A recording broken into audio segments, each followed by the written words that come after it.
Hello everyone, welcome to Sai's Academy. Myself Soumya Saravanan. நம்ம Sai's Academyல polity playlist start பண்ணியிருக்கோம். TNPSC group 4, TNPSC group 2 இந்த ரெண்டு எக்ஸாமுக்குமே prepare பண்ணுற மாதிரி தான் நம்ம பாலிட்டி கிளாஸ் வந்து இனிமேல் கொண்டு போக போகிறோம். ஸோ நம்ம டிஎன்பிஎஸ்சி சிலபஸில் ஜென்ரல் ஸ்டடீஸில் ஒரு 75 கொஷின்ஸ் கொடுத்துருப்பாங்க. அதில் 6 யூனிட்ஸாக டிவைட் பண்ணியிருப்பாங்க.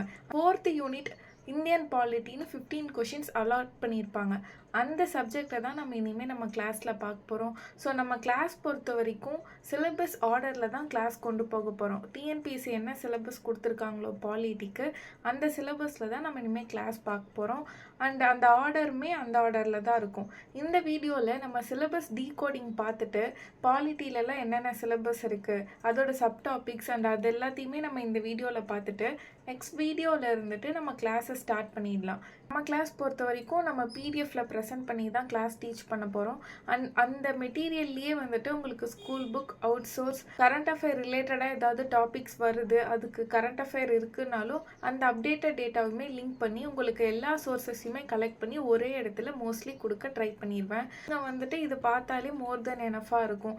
வெளியே அவுட் சோர்ஸ் போய் நிறைய தேடி படிக்கிறதுக்கு பதிலாக நான் என்னால் முடிஞ்ச வரைக்கும் எல்லாமே கவர் பண்ணி உங்களுக்கு இந்த வீடியோவில் கொடுத்துருவேன். ஸோ இப்போ நம்ம சிலபஸ் டீகோடிங்குள்ளே போகலாம். நான் இப்போ எடுத்திருக்க சிலபஸ் வந்து டிஎன்பிஎஸ்சி குரூப் 4ஓட syllabus. TNPSC group 4 and group 2 group 2ஓட ப்ரிலிம்ஸ் இது எல்லாமே வந்துட்டு சிமிலர் சிலபஸ் தான். ரெண்டுக்குமே ஒரே சிலபஸ் தான் கொடுத்துருப்பாங்க. நான் வந்து இங்கே குரூப் 4 சிலபஸ் எடுத்திருக்கேன். ஸோ சிலபஸ் பொறுத்த வரைக்கும் எப்படி இருக்குன்னா 3 பார்ட்ஸாக பிரிச்சிருப்பாங்க. அதாவது ஜென்ரல் ஸ்டடீஸ்க்கு ஒரு 75 கொஷின்ஸ் பிரிச்சிருப்பாங்க. ஆப்டிடியூட் அண்ட் மென்டல் எபிலிட்டி அதாவது மேக்ஸ்க்கு ஒரு 25 கொஷின், தமிழ் எலிஜிபிலிட்டி லாங்குவேஜ் பேப்பருக்கு ஒரு 100 கொஷின்ஸ் பிரிச்சிருப்பாங்க. டோட்டலாக ஒரு 200 கொஷின்ஸ் இருக்கும். இந்த 200 கொஷின்ஸில் நம்ம பார்க்குறது வந்துட்டு ஜென்ரல் ஸ்டடீஸில் 75 கொஷின்ஸ் இருக்கா, இதில் 6 யூனிட்ஸாக வந்து ஸ்ப்ளிட் பண்ணியிருப்பாங்க.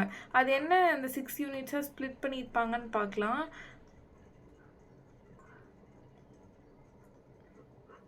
ஃபர்ஸ்ட் நம்ம ஃபுல்லாக டீகோட் பண்ணிவிட்டு அதுக்கப்புறமா நம்ம வந்துட்டு நம்ம எந்த யூனிட் பார்க்குறோன்னு பார்க்கலாம். ஃபர்ஸ்ட் வந்துட்டு ஜென்ரல் சயின்ஸ் கொடுத்துருப்பாங்க. அதில் 5 கொஷின்ஸ் வரும், அதாவது அறிவியல். நெக்ஸ்ட்டு வந்துட்டு யூனிட் 2 ஜியாகிரபி, அதுக்கு ஒரு 5 கொஷின்ஸ் கொடுத்துருக்காங்க புவியியல் இருந்துட்டு. அடுத்து வந்து யூனிட் 3ல் ஹிஸ்ட்ரி, கல்ச்சர், ஐஎன்எம், இதுக்கு ஒரு 10 கொஷின்ஸ் இருக்கா.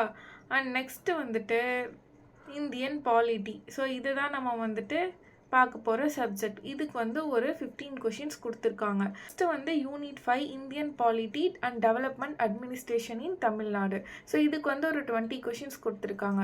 இந்த டெவலப்மெண்ட் அண்ட் அட்மினிஸ்ட்ரேஷன் தமிழ்நாடுன்னு இருக்குல்ல, இது டிஎன்பிஎஸோட ஓல்டு சிலபஸில் யூனிட் 9 அப்படின்னு இருந்துருக்கும். அதை தான் நம்ம இங்கே வந்துட்டு இந்தியன் எக்கனாமியோட கம்பைன் பண்ணி கொடுத்துருக்காங்க. Unit 6 history, culture, heritage and socio political movements of Tamil Nadu 20 questions. இது வந்து ஓவராலாக இதில் ஒரு 75 கொஷின்ஸ் முடிஞ்சிருச்சு. இதுதான் ஜென்ரல் ஸ்டடீஸ்க்கு அவங்க கொடுத்துருக்க சிலபஸ். நெக்ஸ்ட்டு வந்துட்டு ஆப்டிடியூட் அண்ட் மென்டல் எபிலிட்டி ஒரு 25 கொஷின்ஸ் கொடுத்துருப்பாங்க. இதில் simplification, percentage, HCF, LCM, so ratio இந்த மாதிரிலாம் வரும். அடுத்து தான் தமிழ் சிலபஸ். இதில் 100 கொஷின்ஸ். இதுலேயுமே வந்துட்டு ஒரு 7 யூனிட்ஸ் பிரிச்சிருப்பாங்க. 7 யூனிட் ஸ்ப்ளிட் பண்ணியிருக்காங்களா. ஸோ இதிலேருந்து இது தமிழ் சிலபஸ் அண்டு இது மேக்ஸ் சிலபஸ் அண்ட் இதுதான் நமக்கு ஜென்ரல் ஸ்டடீஸ் சிலபஸ். இருங்க நான் உங்களுக்கு தமிழ்லையுமே வந்து ஜென்ரல் ஸ்டடீஸ் சிலபஸ் ஷோ பண்ணிடுறேன். ஸோ இதுதான் நமக்கு வந்துட்டு சிலபஸ் தமிழில் பார்க்குறோம். அண்டு பாருங்கள், பொது அறிவியல் 5 கேள்விகள், புவியியல் 5 கேள்விகள், இந்தியாவின் வரலாறு, பண்பாடு மற்றும் இந்திய தேசிய இயக்கம் 10 கேள்விகள், இந்திய ஆட்சியியல் அலகு 4. இந்த யூனிட் 4ல் இருக்க இந்திய ஆட்சியல் தான் நம்ம பார்க்க போகிற டாபிக். இந்திய பொருளாதாரம், தமிழ்நாட்டின் வரலாறு. ஸோ ஓகே, நம்ம சிலபஸ்க்கு வரலாம். இந்திய ஆட்சியல் இதில் என்னென்ன கொடுத்துருக்காங்க பாருங்களேன். இந்திய அரசியலமைப்பு, அரசியலமைப்பின் முகவுரை, அரசியலமைப்பின் முக்கிய கூறுகள்: ஒன்றியம், மாநிலம், யூனியன் பிரதேசங்கள், குடியுரிமை, அடிப்படை உரிமைகள், அடிப்படை கடமைகள், அரசின் நெறிமுறை கோட்பாடுகள், டிபிஎஸ்பின்னு சொல்லுவோம்.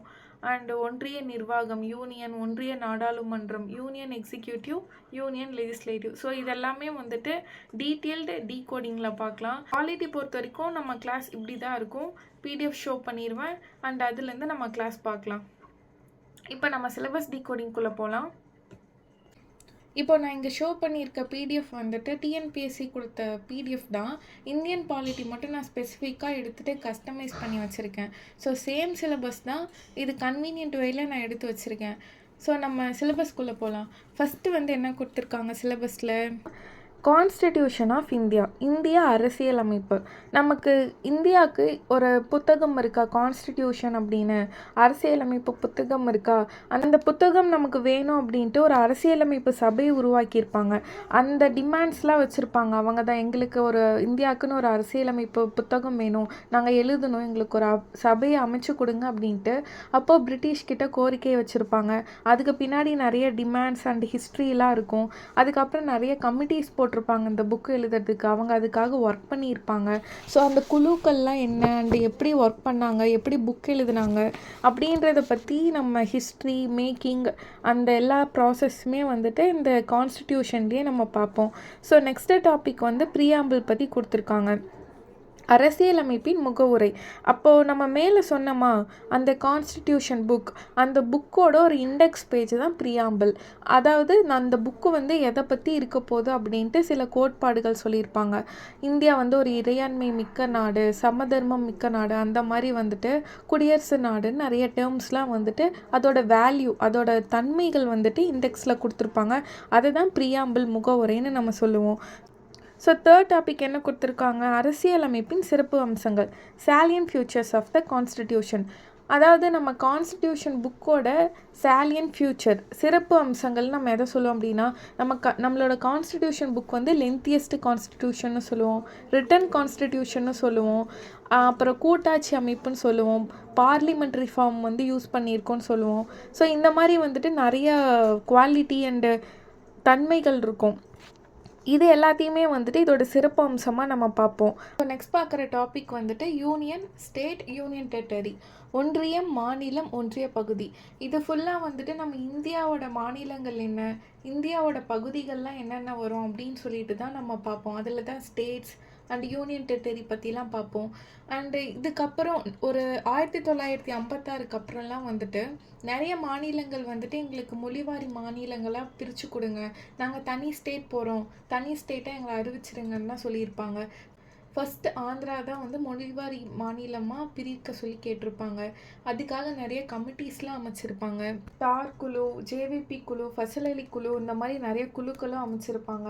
இவங்கெல்லாம் வந்துட்டு ஃபஸ்ட்டு பார்த்துட்டு சொல்லியிருப்பாங்க மொழிவாரி மாநிலமாக பிரிக்கலாமா வேணாமான்னு. அதுக்கப்புறம் ஆந்திரா தான் ஃபர்ஸ்ட்டு வந்து பிரிச்சிருப்பாங்க.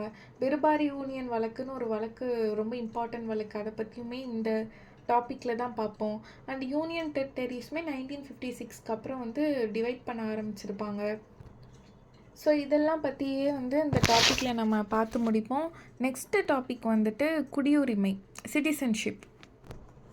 இந்த குடியுரிமை டாப்பிக்கில் இந்தியா குடிமக்கள்லாம் யார் யாருன்னு நம்ம எப்படி டிட்டர்மைன் பண்ணுறோம், எதை வச்சு நம்ம அவங்களுக்கு குடியுரிமை வழங்குகிறோம், எப்படி நம்ம குடியுரிமையை வந்து பெற்றுக்க முடியும், எந்த மாதிரி ஆக்டிவிட்டீஸ்னால நம்ம குடியுரிமையை வந்து இழக்க முடியும் அப்படின்ற மாதிரி சில டாபிக்ஸ்லாம் கொடுத்துருப்பாங்க அண்டு ரூல்ஸ்லாம் கொடுத்துருப்பாங்க. அதை பற்றி படிக்கலாம்.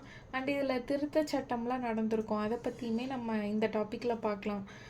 நம்ம நாடு வந்துட்டு ஒற்றை குடியுரிமை வந்து பெற்றிருக்கு. இப்போ யூஎஸ்ஏ, அமெரிக்கா, அமெரிக்கா அவங்களாம் வந்துட்டு இரட்டை குடியுரிமை. இப்போ நம்ம நாடு வந்து ஒற்றை குடியுரிமை, அதாவது சிங்கிள் சிட்டிசன்ஷிப் தான் நம்ம ஃபாலோ பண்ணுறோம். இப்போ அமெரிக்கா, யூஎஸ்ஏ எடுத்துக்கிட்டோன்னா அவங்களாம் டியூவல் சிட்டிசன்ஷிப், அதாவது இரட்டை குடியுரிமை பெற்று இருப்பாங்க. ஸோ இந்த டைப்ஸ்லாம் இதை பற்றி ஃபுல்லாகவே வந்துட்டு நம்ம குடியுரிமை டாப்பிக்கில் பார்க்கலாம். இது வந்து பார்ட் 2ல் வரும். அண்டு பார்ட்ஸ்னால் என்ன, ஷெடியூல்ஸ்னால் என்ன, இதெல்லாம் ஆர்டிகல்ஸ், இதெல்லாம் பற்றி ஓவர்வியூ இன்ட்ரோடக்ஷன்லாம் நான் கிளாஸில் கொடுக்குறேன். இதெல்லாம் ஒவ்வொரு பார்ட்ஸாக வரும். நான் அரசியலமைப்பு புக்குன்னு சொல்லி மேலே சொல்லியிருந்திருக்கேன்னா அந்த புக்கில் தான் வந்துட்டு லைனாக ஆர்டராக கொடுத்துருப்பாங்க. பார்ட் 1 ஆர்டிக்கல் 1 போட்டு யூனியன், ஸ்டேட், டெரிட்டரி, அடுத்து பார்ட் 2 போட்டு சிட்டிசன்ஷிப், அந்த மாதிரி கொடுத்துருப்பாங்க. அதெல்லாம் புக் ஆர்டரில் தான் நம்ம படிக்க போகிறோம். ஸோ நெக்ஸ்ட் டாபிக் வந்துட்டு அடிப்படை உரிமைகள்.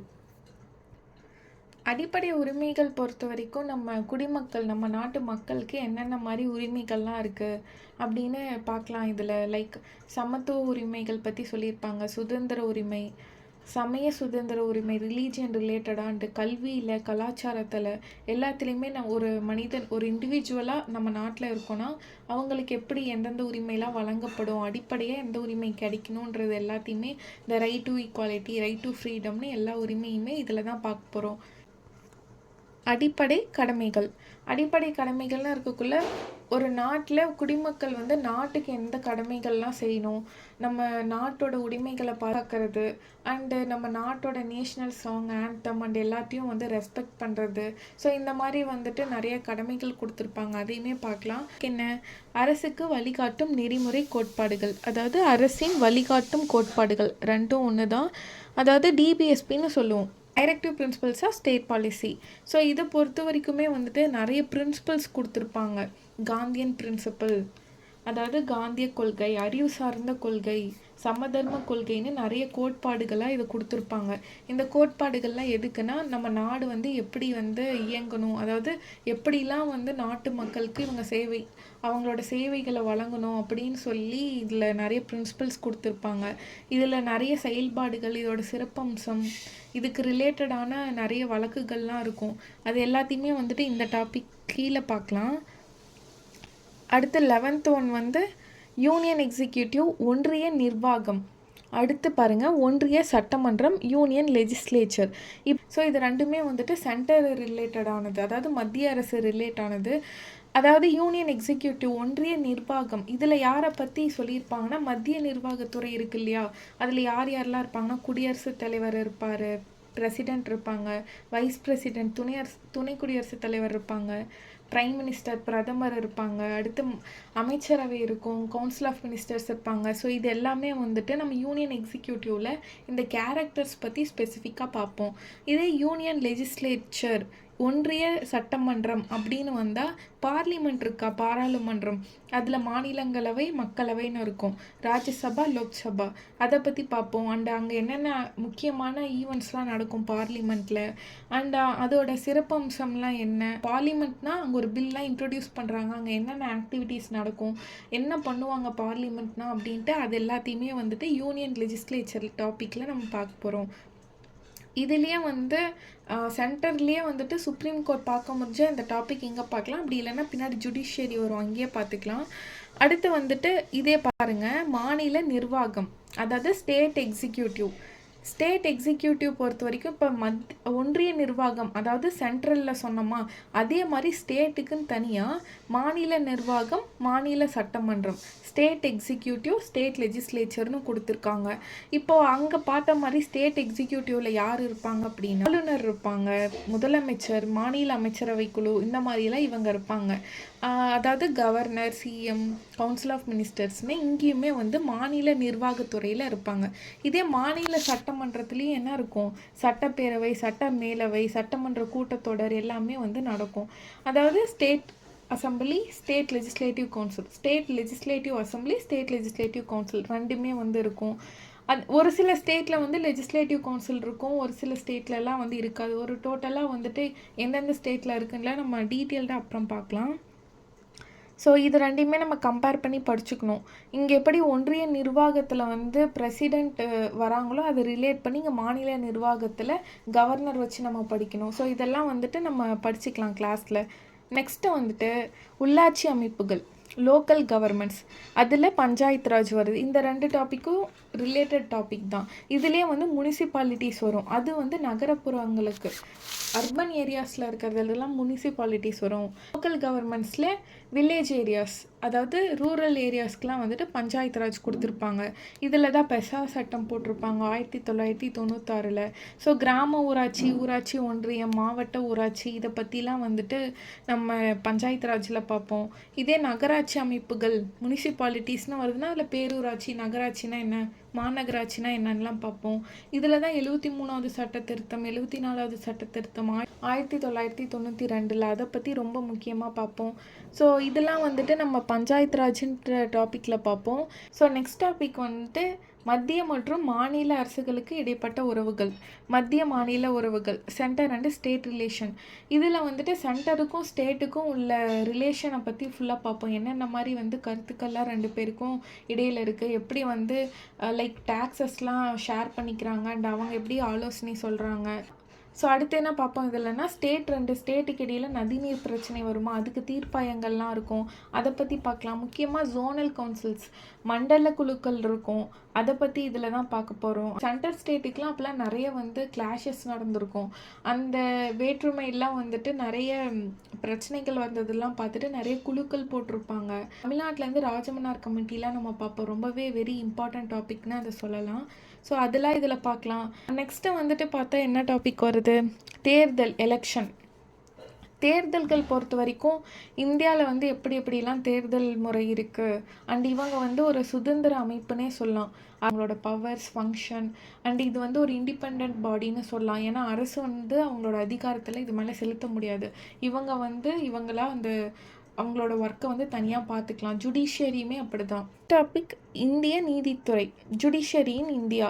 ஸோ இதில் தான் என்ன வரும், சுப்ரீம் கோர்ட், ஹை கோர்ட் வரும். இவங்களோட வேலை என்ன, இது எப்படி வந்து நமக்கு கோர்ட் ஃபார்ம் ஆச்சு, அதோட ஹிஸ்ட்ரி அண்ட் எல்லாமே வந்துட்டு நம்ம இந்த டாபிக் கீழே பார்க்கலாம்.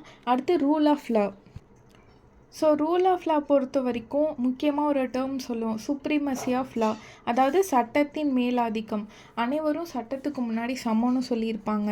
சமத்துவம் அப்படின்ற ஒரு கோட்பாடை அதுதான் வந்து இம்பார்ட்டண்ட்டாக சொல்லியிருப்பாங்க. தனிநபர் உரிமைகளை வந்து பாதுகாக்கணும் அண்டு நீதித்துறை வந்து சுதந்திரமாக இருக்கணும்னு சில ரூல்ஸ் அண்ட் ரெகுலேஷன்ஸ்லாம் இந்த ரூல் ஆஃப் லாக்கு கீழே வரும். நெக்ஸ்ட் என்ன டாபிக் பார்க்க போகிறோம் அப்படின்னா பொது வாழ்வில் ஊழல் எதிர்ப்பு நடவடிக்கைகள், லோக்பால் மற்றும் லோக் ஆயுக்தா. இந்த 3 டாபிக்ஸுமே இன்டர்லிங்க்டாக தான் பார்க்க போகிறோம். இப்போ இந்த லோக்பால் மற்றும் லோக் ஆயுக்தான் இருக்கா, இது வந்து ஒரு அமைப்பு. என்ன அமைப்பு அப்படின்னா ஊழல் செய்கிறாங்கல்ல, பொது பணியில் யாரெல்லாம் ஊழல் செஞ்சு அந்த கேசஸில் இன்வால்வ் ஆகிருக்காங்களோ அது விசாரித்து நடவடிக்கை எடுக்கிறதுக்கு போடப்பட்ட அமைப்பு தான் லோக்பால், லோக் ஆயுக்தா.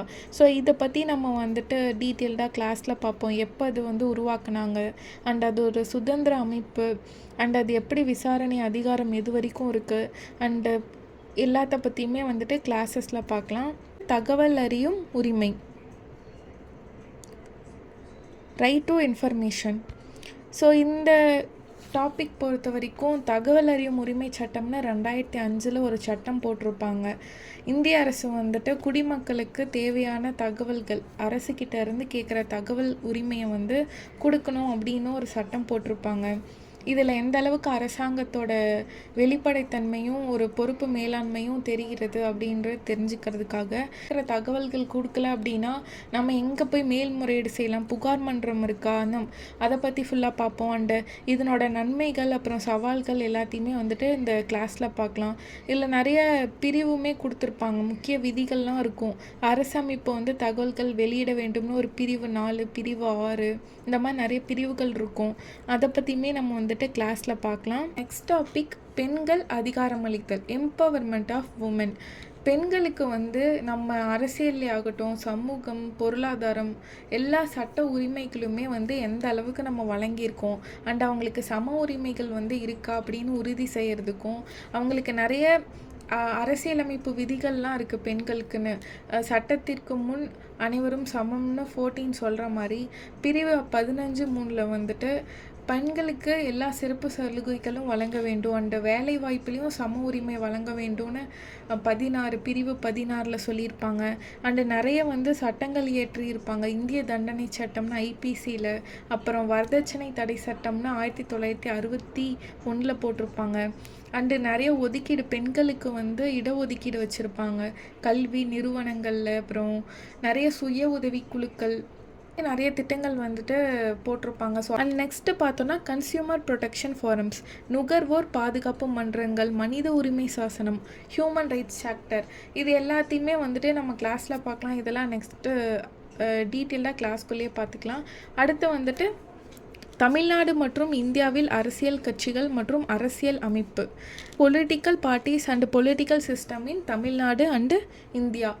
ஸோ இதில் நம்ம வந்துட்டு மோஸ்ட்லி அந்த அரசியல் அமைப்புன்னு அரசியல் கட்சிகள் இதெல்லாம் வந்து எலெக்ஷன் படிக்கிறப்பையும் அண்டு நம்ம பார்லிமெண்ட் டாபிக் பார்ப்போம் இல்லையா, அதுலேயே வந்துட்டு கவரப் பண்ணிடலாம்.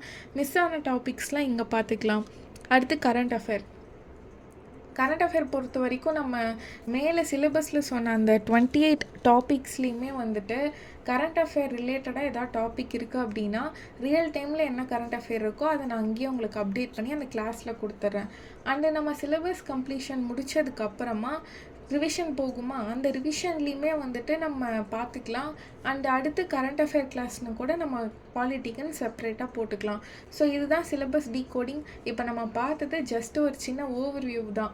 இப்போ இந்தந்த டாபிக்னால் அந்த டாபிக் எது ரிலேட்டடாக வருது அதை பற்றி தெரிஞ்சுக்கிறதுக்கு தான் நான் இந்த சிலபஸ் டீகோடிங் கொடுத்துருக்கேன்.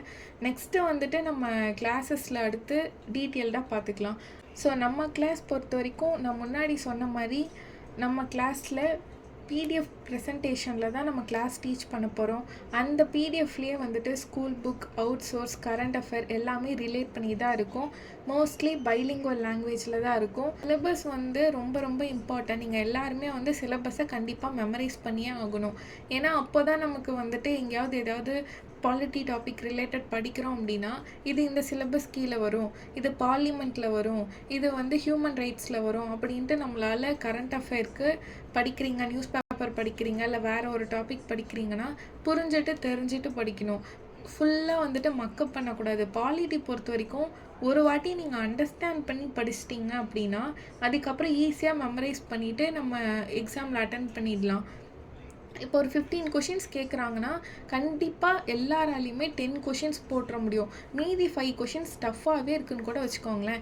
அதில் ஒரு 2 கொஷின் யோசிச்சாலே போட்டுடலாம். நம்ம 15மே ஸ்கோர் பண்ண முடியும் கரண்ட் அஃபேர் எல்லாமே படிச்சிட்டா. மீதி அந்த டஃப்பாக வர 5 கொஷின்ஸ்லேயுமே நீங்கள் அண்டர்ஸ்டாண்ட் பண்ணி படித்தா மட்டும்தான் பாலிட்டியை நம்ம அங்கே அப்ளை பண்ண முடியும். ஃபுல்லாகவே வந்து டேட்டா ஃபேக்ட் ரிலேட்டட் மாதிரி மட்டும் இல்லாமல் ஒரு கான்செப்ட் ரிலேட்டடாகவும் கொடுக்குறாங்க அப்படின்னா அது நம்மளால் இப்போல்லாம் மோஸ்ட்லி வந்து காரணம் கூற்றுகள் மாதிரி கொடுத்துட்றாங்களா, அதெல்லாம் நம்ம அப்ளை பண்ணோன்னா நமக்கு கான்செப்ட் தெரியணும். ஃபுல்லாக ஆர்டிக்கல் மட்டும் மெமரி பண்ணிட்டு போகிறது அந்த மாதிரி கிடையாது பாலிட்டி. ஸோ இப்படி தான் இருக்கும் கிளாஸஸ்லாம். நான் கிளாஸஸ்லேயே உங்களுக்கு எல்லாமே ஒரே இடத்துல அவுட் சோர்ஸில் நீங்கள் அங்கங்கே போய் எல்லா புக்கையும் தேடி அவுட் சோர்ஸ் படிக்கிற அந்த சிரமம்லாம் இல்லாமல் முடிஞ்ச வரைக்கும் கிளாஸ் நோட்ஸ்லேயே உங்களுக்கு எல்லாத்தையும் கவரப் பண்ணி கொடுத்துருவேன் நான். நீங்கள் கவலைப்படாமல் படிங்க. அண்டு எல்லோரும் சிலபஸை அடுத்த கிளாஸில் வரதுக்குள்ளே மெமரி பண்ணிவிடுங்க. இந்த கிளாஸ் பொறுத்த வரைக்கும் சிலபஸ் டீகோடிங் மட்டும்தான் பார்த்துருக்கோம். நெக்ஸ்ட்டு கிளாஸ்லேருந்து நம்ம ஒவ்வொரு கிளாஸை ஸ்டார்ட் பண்ணிடுவோம். கிளாஸோட ஆர்டருமே வந்துட்டு இப்போ நான் சிலபஸில் சொன்ன மாதிரி தான் ஆர்டராக போவோம். ஃபஸ்ட்டு கான்ஸ்டிடியூஷன் ஆஃப் இந்தியா, அடுத்து வந்து ப்ரியாம்பிள் பார்க்குறோம், அடுத்து சாலியன் ஃபியூச்சர்னு இந்த ஆர்டரில் தான் போவோம். அரசியலமைப்பு புக்குன்னு ஒன்று சொன்னோமா, இது எல்லாமே வந்து ஃப்ரெஷராக யாராவது இருந்தீங்கன்னா அவங்களுக்கு தெரியணும். அதனால தான் இவ்வளோ டீட்டெயிலாக எக்ஸ்பிளைன் பண்ணிருக்கேன். அப்போ நம்ம அரசியலமைப்பு புக்லேயுமே இப்படி தான் இருக்கும். இந்த மாதிரி சிலபஸ் ஆர்டரில் தான் அதில் இருக்கும். இன்னும் அதில் நான் கான்ஸ்டிடியூஷனல் பாடி, கான்ஸ்டிடியூஷனல் பாடிங்கெலாம் நிறையா இருக்கும். நமக்கு பாலிட்டியில் இவ்வளோ கம்மியாக இவ்வளோ தான் இருக்குது. இது எல்லாமே சிம்பிள் டாபிக்ஸ் தான். இப்போ வந்து படிச்சிடலாம். எக்ஸாம்குள்ளே ஈஸியாக படிச்சுட்டு நல்லா ரிவிஷன் பண்ணிவிட்டு நம்ம ப்ரீவியஸ் இயர் கொஷின்லாம் சால்வ் பண்ணலாம். மாடல் கொஷின்ஸ் கொடுக்குறோம். டெஸ்ட்டுமே நம்ம இதில் கண்டக்ட் பண்ணி பார்க்கலாம். ஸோ எல்லாமே வந்துட்டு உங்களுக்கு ப்ரொவைட் பண்ணிடுறோம். ஓகேவா? ஸோ தைரியமாக வந்துட்டு ஸ்டார்ட் பண்ணுங்கள். பாலிட்டி நல்லா படிங்க. பாலிட்டி ரிலேட்டடாக எந்த டவுட்ஸ் இருந்தாலுமே நீங்கள் கீழே கமெண்ட் பாக்ஸில் போடுங்க. உங்களுக்கு கமெண்ட்ஸ் எல்லாமே கிளாரிஃபை செய்யப்படும். அன்றைக்கி கிளாஸ் எடுக்கிறோன்னா அன்றைக்கே வந்துட்டு கொடுத்த நோட்ஸ் வந்து ப்ரிப்பேர் பண்ணிக்கோங்க. நீங்கள் வந்து பர்சனலாக ஏதாவது ரிசோர்ஸ் ஃபாலோ பண்ணுறீங்க, இல்லை மெட்டீரியல் வச்சுருக்கீங்க, படிக்கிறீங்கனாலும் இது கிளாஸ் பார்த்துட்டு நீங்கள் அதை போயுமே படித்து முடிச்சிருங்க. ரொம்ப சேர்த்தி வைக்காதீங்க. கிளாஸ் பார்த்தோமா முடிஞ்சிட்டா அடுத்த கிளாஸ் ஆன்ட்டு. ஸோ ஃபுல்லாக படிச்சிருங்க. அப்போ தான் உங்களுக்கு யூஸ்ஃபுல்லாக இருக்கும். ரிவைஸ் பண்ணுங்கள். எல்லாமே சொல்கிறேன். பொதுவாக படிக்கிறீங்கன்னா கன்சிஸ்டண்ட்டாக படிங்க, கன்சிஸ்டண்ட்டாக ரிவைஸ் பண்ணுங்கள். ஸோ நம்ம நெக்ஸ்ட் கிளாஸில் பார்க்கலாம். நெக்ஸ்ட் கிளாஸில் ஒரு சின்ன ஹிஸ்ட்ரி பார்ப்போம். ஹிஸ்ட்ரியுமே பாலிட்டிக்கு ரிலேட்டடாக தான் இருக்கும். அடுத்து நம்ம ஒவ்வொரு டாப்பிக்காக அடுத்து கான்ஸ்டிடியூஷன் ஆஃப் இந்தியா, அடுத்து ப்ரியாம்பிள்னு போயிட்டே இருக்கலாம். ஓகேவா? So thank you all. கீப் வாட்சிங் அண்ட் கீப் ஸ்டடிங்.